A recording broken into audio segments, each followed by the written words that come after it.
What's up everyone, today we're going to take a look at the Marvel Legends X-Men 60 years anniversary 3-pack of Storm, Forge, and Jubilee. As usual, please like, share, comment, subscribe, or even hit the super thanks button on. I appreciate all engagement on my channel. So here's a quick look at the box. Up front we have the 3 figures in front of a backdrop of the X uniform squad.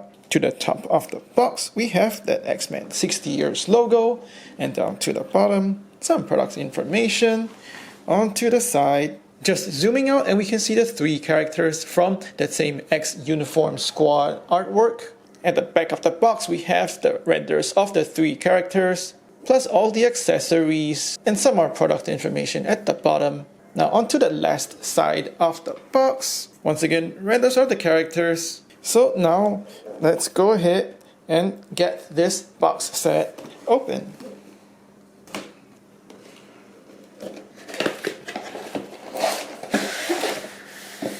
Out of the box, the figures are held in place by a cardboard insert, reflecting Hasbro's all-paper, no plastic packaging. We have the accessories all in the little baggies. Now pulling the cardboard insert apart.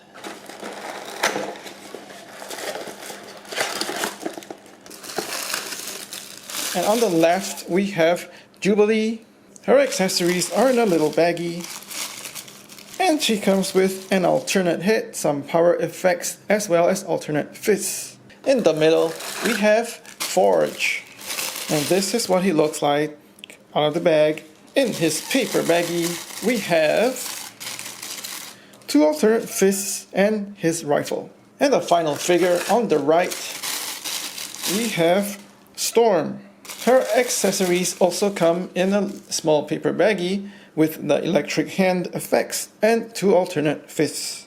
First up, we're looking at Storm's accessories, and she comes with 2 lightning powered hands. These are cast in a translucent blue plastic with yellow paint for her gloved hands. These lightning powered hands are reused from the 2-pack Storm, instead of the greenish blue plastic used and the darker flesh tone paint for her bare hands. This time the lighter blue and the yellow paint probably matches her new outfit better. And these lightning hands articulate inward and also go outward. She also comes with 2 swappable fists cast in the yellow plastic, likewise articulating in and out.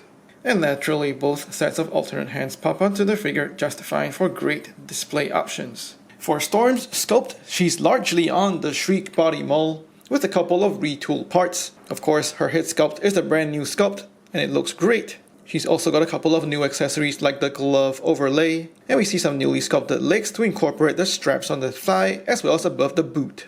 And of course the great thing about this sculpt is the concealed pins on the double hinged elbows and double hinged knees. Storm's head sculpt is beautiful. Most of it is cast in a brown plastic, and you can see the great paint applications with the dot matrix printing technique. So very sharp applications for her eyebrows, her white powered up eyes, as well as nice eyeliner, and red for her lip color. She's also got nice gold paint for her lightning earrings. Her hair piece is a separate white plastic that's also in the shape of a very stylish wavy haircut. Very trademark of Storm. I also like how the detailed waves and sculpting in her hair is further accentuated by a very subtle grey wash. So overall, really fantastic work on this head sculpt. Her torso is cast in a yellow plastic, with blue paint for the stripes down the sides. That's very typical of the X uniform. There's also a separate yellow color piece with nice sculpting detail for the button and the strap to show how the color is fastened on. Her outfit is accessorized by a very eye-catching and trademark X belt. This is cast in a black plastic, red paint for the X and the stripe down the middle. We move on to her arms, yellow plastic at the shoulder, blue paint over here to match into the blue plastic for the rest of her arms. What's interesting about this is that the glove overlay is a separate yellow plastic piece with nice sculpting detail, and this overlay piece keeps the whole arm looking very neat, and it also slides off. And what I really like about the applications of the blue paint down the side is that the blue paint goes into that hip joint as well, covering up all that yellow plastic. So the blue looks really cohesive all the way down the side of her outfit. The paint matching the blue plastics really well too. On her legs, we also see those straps, once again in separate yellow pieces with sculpting for the buttons. And the separate colored plastics makes the color separation very neat and tidy. ending with the yellow plastic that's used for the bottom half of her calf and her foot. The back of the figure is similarly clean, all the plastics and paints really working great together, so there really is quite a bit of thought that went into the engineering and sculpting, as well as separate use of plastics in this figure. Really fantastic work and very pleasing on the eye. If you have the Shriek figure, you know her articulation scheme, which is on a ball hinge at the top, so her head spins 360, and there's a bit of free play to give you some sideways tilting. She's able to look down quite a good bit, but that means the neck joint starts looking a bit weird, and she's able to look up that far. Swivel hinge at the shoulders for 360 spin, coming out beyond 90 degrees. Bicep swivel for 360 spin. Double hinged elbows with the concealed pins, very good range. Swivel hinge at the wrist for 360 spin, going in and out. Mid-torso ball joint that lets you turn her and swivel her sideways, getting good sideways tilting as well, and pretty decent range, bending forward as well as backward. Ball joints at the hips that go out quite a good bit, no problems. Moving forward and backward. Thigh swivel for 360 spin. Probably my only quibble with this figure. She's got those calf straps that could have easily disguised a swivel joint for her calves, but no calf swivel. And she's got an ankle hinge that goes up, very good bit, as well as down, and finally ankle pivot that goes out and in.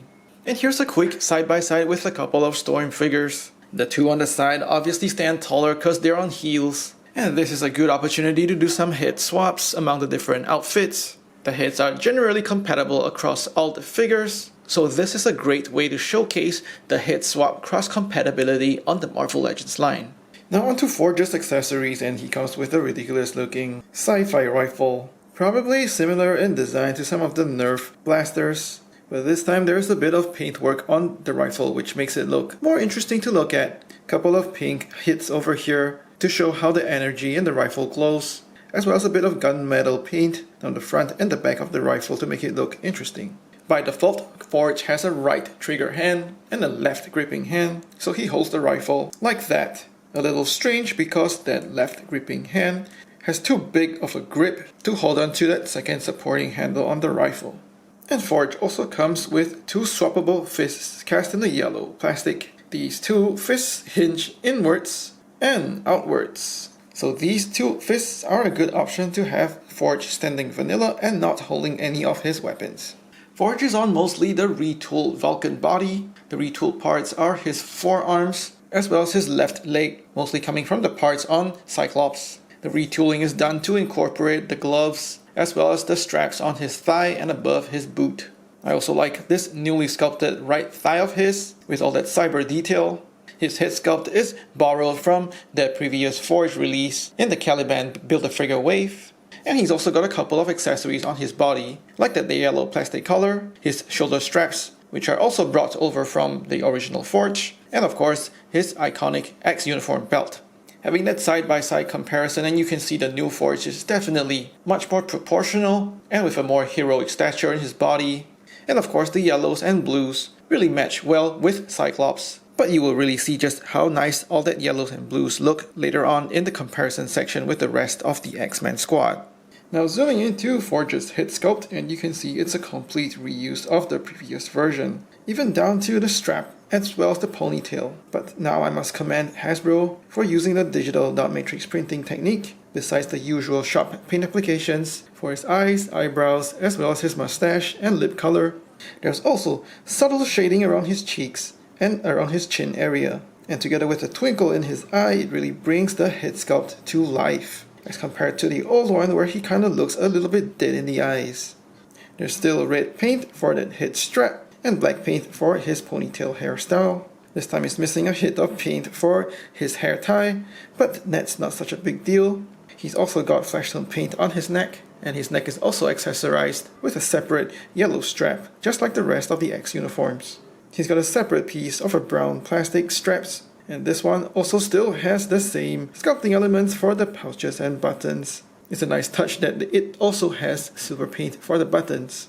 Now we move down to his torso. Just like Storm, he's got yellow plastic for his torso and his shoulders, and then that moves into the blue plastic for his arms, and finally capping that off with separate yellow plastic pieces for his gloves. The blue paint applied on the sides of his torso, as well as his shoulder joint, matches the blue plastic quite nicely, looking very neat, just like on Storm. And just like Storm, he also has a black X uniform belt with red paint for the X symbol, as well as the stripe that goes all the way around his waist. Around the back of the figure, still very clean and neat lines between the blue paint and the yellow plastic.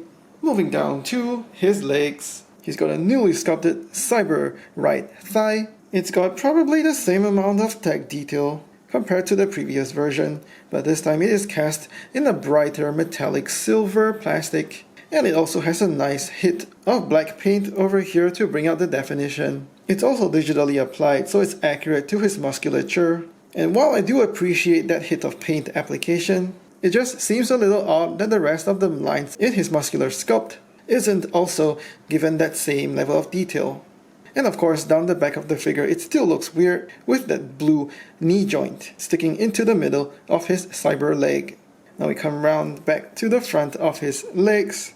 It's exactly the same execution of the blue and yellow plastics, like on the VHS Cyclops and Morph, very clean and very neat. However, at this point, I also want to point out the slight inaccuracy of the position of those straps on their thighs. They should be positioned somewhere lower, just like in the comics. And once you place them together with their female colleagues, the difference in the positions of the straps becomes more noticeable. Since he's on the Vulcan body mold, you know his articulation scheme well enough. He's got a ball hinge at his neck. That means he can turn his head right as well as left, that ponytail getting in the way of 360. Able to wiggle his head sideways. He can look down that much with his chin going into his chest as well as up a good bit. That ponytail not really getting in the way. Butterfly joints very well hidden by the bandoliers on his shoulders, so he can pull his arms forward that much and backward that far. Swivel hinge at the shoulder, so it goes 360 and comes out beyond 90 degrees, quite good range. Swivel at the bicep for 360 spin. Double hinged elbows with the conceal pins going well beyond 90 degrees. Swivel hinge at his wrist for 360 as well as going in and out. While on his right hand, he's got a trigger hand, so that hinge goes down and up instead. Hinge at the torso, so he's got good forward band as well as backward band. Waist swivel that's well hidden by that X belt for 360. Ball joints at the hips that get you a very good spread sideways and also good range forward and backward. Thigh swivel for 360 spin, and that's well hidden by that strap on his thigh, but it's more obvious on his cyber leg. Double hinged knees with the concealed pins, very good range. Calf swivel, once again well disguised by that strap, and he's got ankle tilt that goes up and down, and ankle pivot that goes out as well as in. So despite using an old head sculpt, Hasbro has breathed new life into it. Plus the new cybernetic thigh has nice definition and detail as well. And having all of that put together on this new Vulcan body mold makes Forge quite a well-engineered figure that's quite fun to handle. Now we move on to Jubilee's accessories, and she comes with two plastic flame effect parts. These are cast in a translucent pink, catches the light well, and there's also some glossy blue paint that's applied to the top of the flames. So there's a nice fade from pink to purple. And you can coil the flame effect parts around her hands. But I will say that these effect parts look less like her fireworks powers and more like something that's more appropriate to characters that produce fire like Human Torch. She also comes with two alternate fists cast in the yellow plastic. These fists are articulated in and out. And of course the fists work just fine with the figure.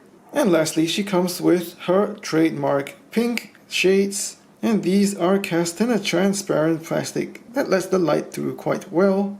These shades of course sit just fine on the figure's head. You can see her eyes through the shades, so that's a nice touch. However, it does look a little warped on one side, so it doesn't sit so nicely on her head. And yes, her shades also work with her alternate bubblegum blowing head.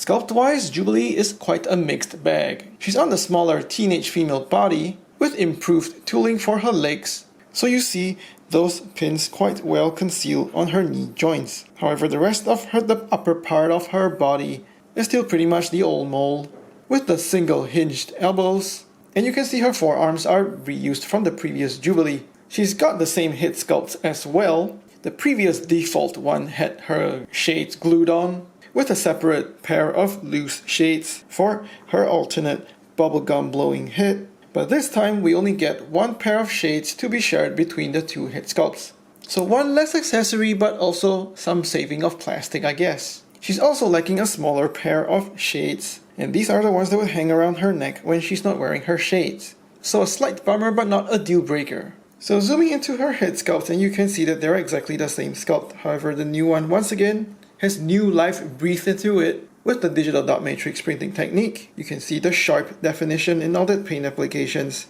down to the definition in her eyelashes, the blues in her eyes, and also that glint. So you can see that her eyes are now properly painted closer together as compared to the old one where her eyes were quite spaced apart.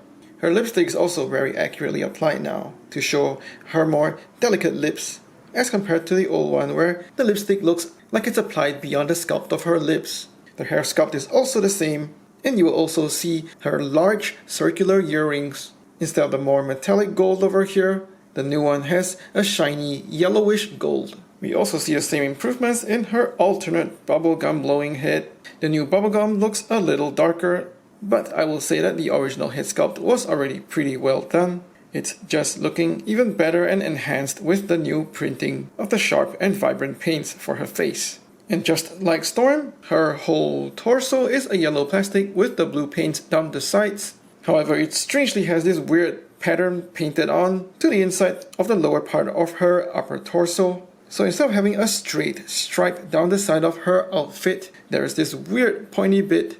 So this pointy bit can get a bit distracting, even looking at the figure from the front.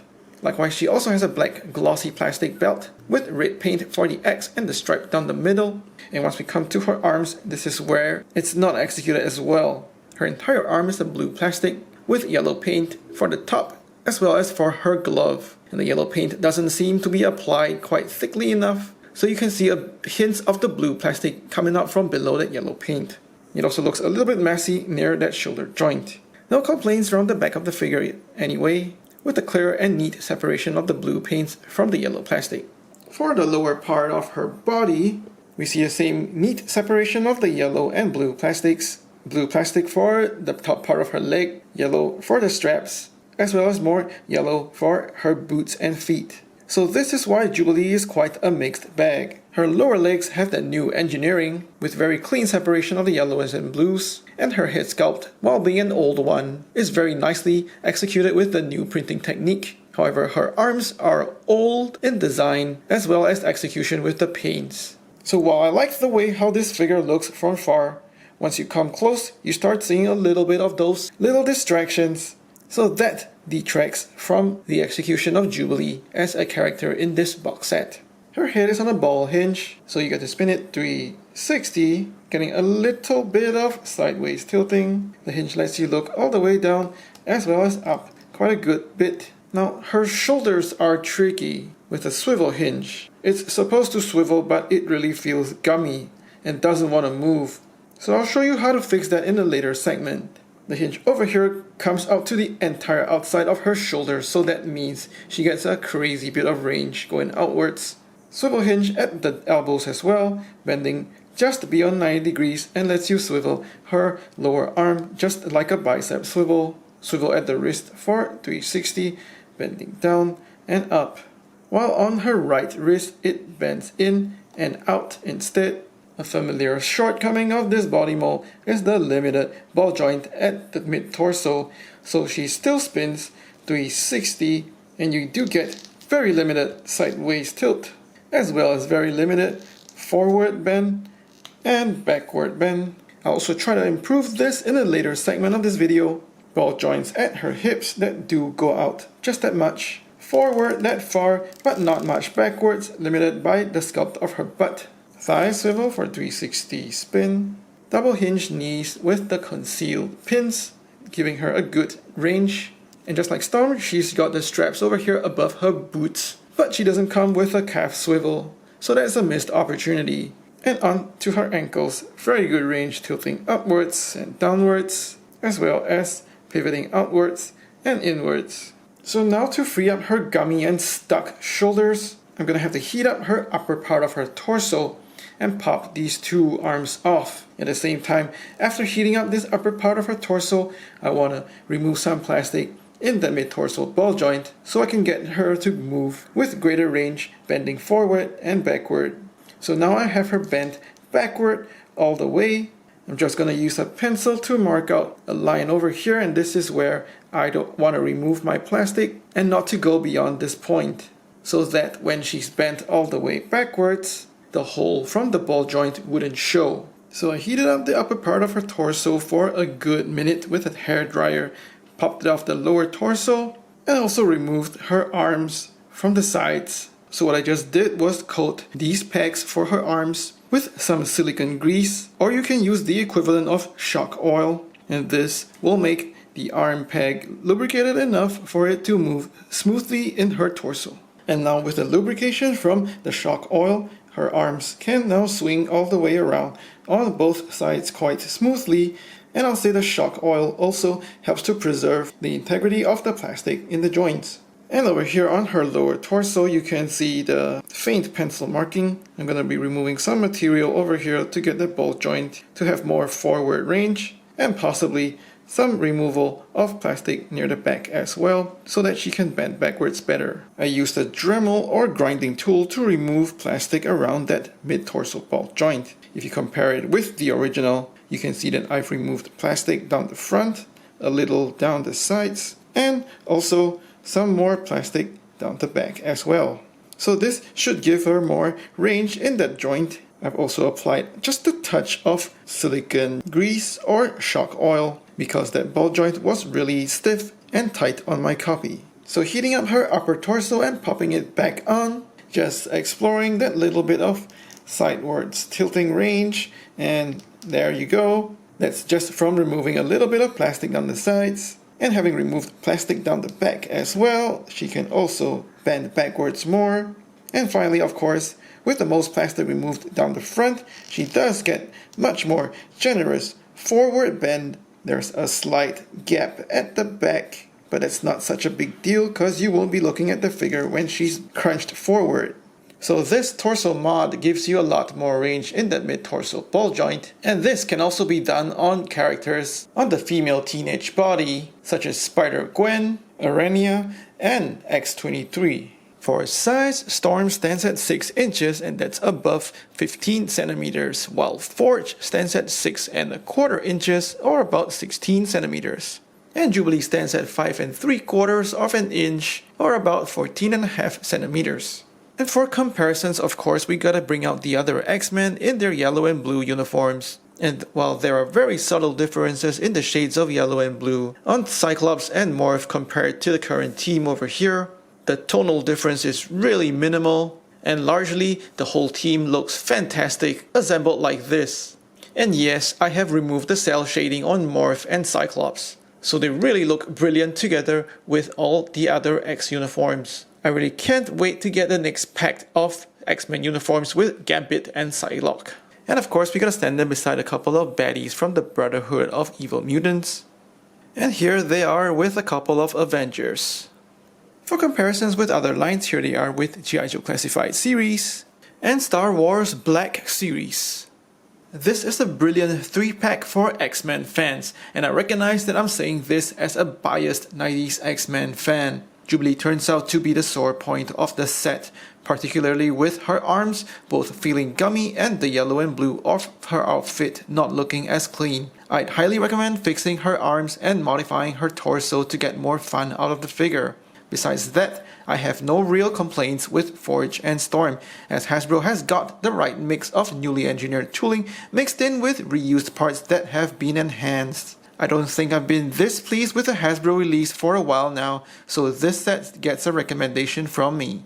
Please like and share this video, let me know what you think in the comments below, subscribe to my channel, or even hit that super thanks button. Thanks for watching, take care and stay safe.